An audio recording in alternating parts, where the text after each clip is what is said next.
À travers l'initiative COVAX, la République fédérale d'Allemagne a offert au Togo 633 600 nouvelles doses de vaccin Johnson & Johnson. Ce lot, qui représente la deuxième contribution de l'Allemagne à la nation togolaise en termes de vaccins anti-Covid-19, vise à booster davantage la campagne de vaccination contre la Covid-19 en cours au Togo et aussi va permettre à l'exécutif de réaliser son ambition de franchir la barre de 1 million de vaccinés. Pour rappel, en septembre 2021, le Togo avait déjà bénéficié de plus de 100 000 doses d'AstraZeneca.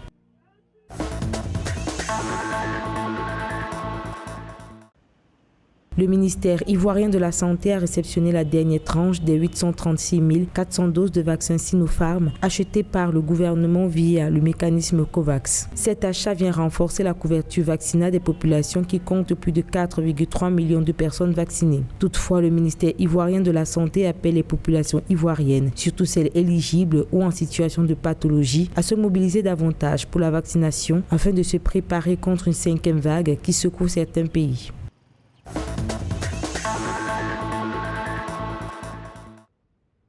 Le secteur pétrolier gabonais annonce une grève contre les nouvelles mesures anti-Covid-19 prises par le gouvernement. Des mesures qui s'appliquent à l'augmentation du prix du test PCR.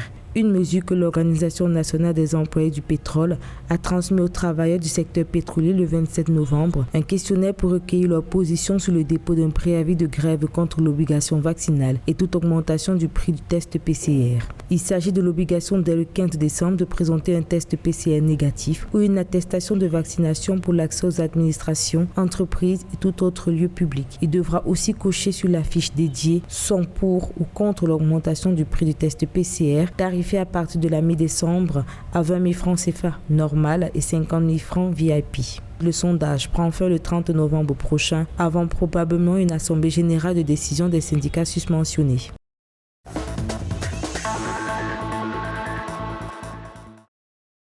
Le gouvernement égyptien a suspendu les vols directs avec l'Afrique australe. Cette décision s'explique en raison de préoccupations concernant le nouveau variant Omicron de la Covid-19. La suspension des vols directs s'applique à l'Afrique du Sud, le Lesotho, le Botswana, le Zimbabwe, le Mozambique, la Namibie et l'Eswatini. Au vu du nombre de décès estimés à plus de 20 000, le ministère égyptien de la Santé a exhorté les citoyens à maintenir les mesures de précaution contre le coronavirus, comme le port du masque, l'observation d'une distanciation sociale et la prise du vaccin contre la Covid-19.